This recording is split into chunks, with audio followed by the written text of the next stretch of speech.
Muy pronto se libraría una batalla mucho más grande que la de Tau y Angatupuri, una batalla que no tenía precedentes, la pelea de la humanidad contra las bestias. De esta guerra depende el futuro de toda la tribu y del mundo entero.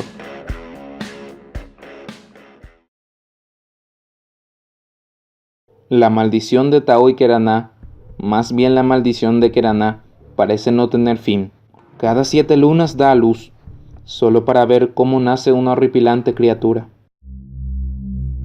Kurupi, el quinto hijo de Tau y Keraná, espíritu de la sensualidad, dominador de las selvas y de los animales silvestres, tenía la afición de secuestrar mujeres y criaturas.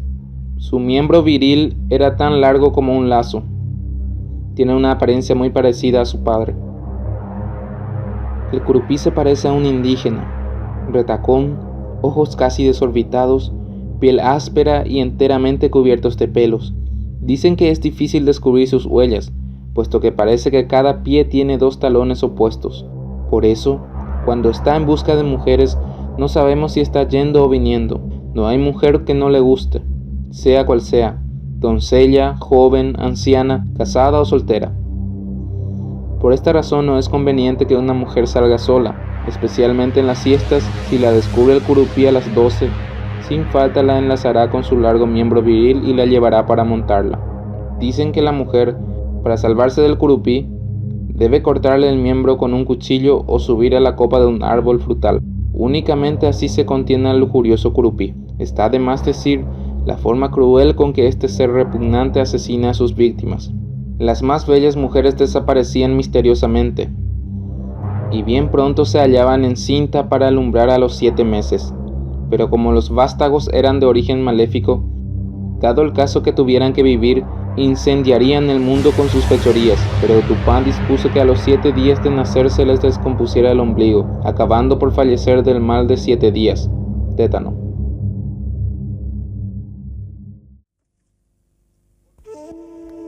Como ya es de esperarse, nace el 6.º hijo, Ao-Ao. Es un monstruo parecido a la oveja.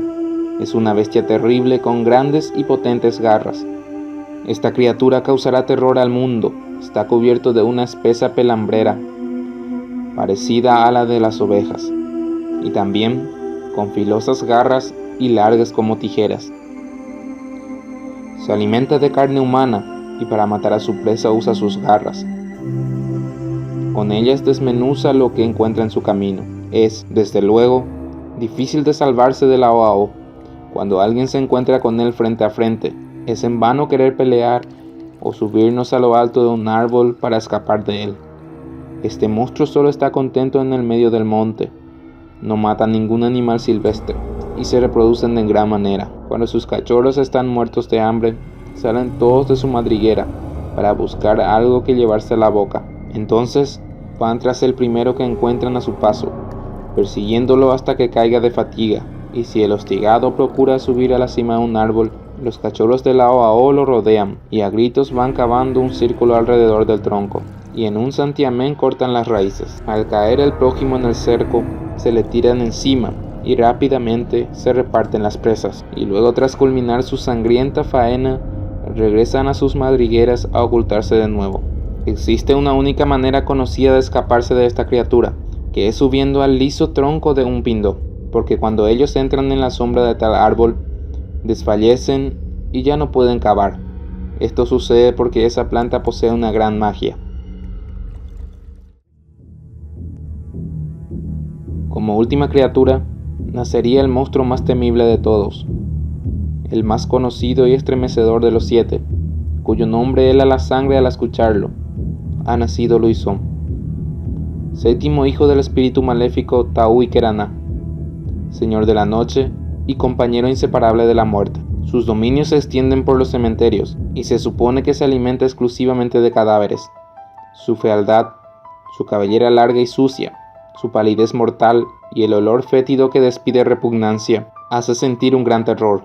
Si una mano fría, húmeda y viscosa sientes palpar alguna parte de tu cuerpo en la oscuridad de la noche, es Luizón que los llama y les augura que su fin se aproxima. Para conjurarlo, pon debajo de tu lengua un poco de tierra y llámalo Luizón por 3 veces seguidas. Este ser es hombre de día y bestia de noche. No tiene piedad cuando está en forma de monstruo. Sus otros hermanos traen justicia y venganza, castigos a los que se exceden, protegen la flora y la fauna. Otros devoran hombres y mujeres, otros roban niños, silban y merodean. Luisón daña más que todos estos penantes. Hace imposible la vida en el más allá. Juega con el destino del alma, que se vuelve irredimible una vez que él interviene en el colmo de su obra maléfica. Por eso es tan temido. Los días viernes y martes, al comenzar las sombras de la noche, se adueña de pueblos y comarcas en su avance penumbroso. Luisón pierde sus formas humanas para transformarse en un perro de horrible aspecto, quizá un lobo, con dientes afilados y diabólicos.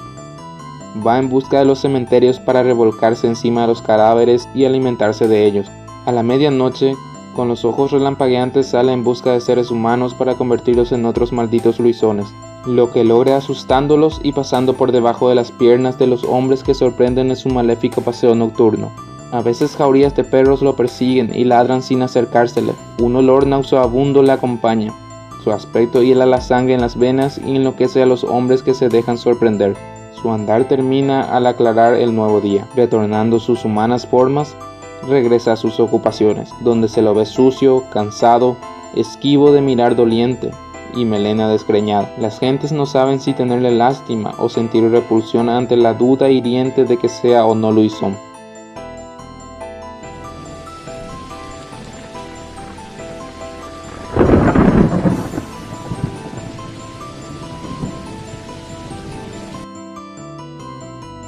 Estos fenómenos sietemesinos tuvieron su desarrollo máximo a los 7 años. Las semillas del mal se esparcían entre los habitantes del pueblo guaraní.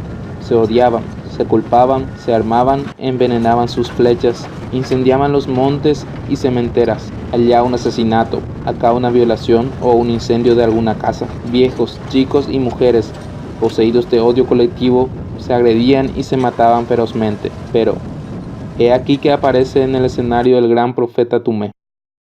Resuelto a poner fin a este estado de cosas, convocó a los abaré, sacerdotes, caciques y demás vecinos característicos del pueblo a una asamblea, y les pidió a que le ayudara a dar fin a esta desgracia colectiva. Muy pronto, se libraría una batalla mucho más grande que la de Taú y Angatupuri, una batalla que no tenía precedentes, la pelea de la humanidad contra las bestias. De esta guerra depende el futuro de toda la tribu y del mundo entero.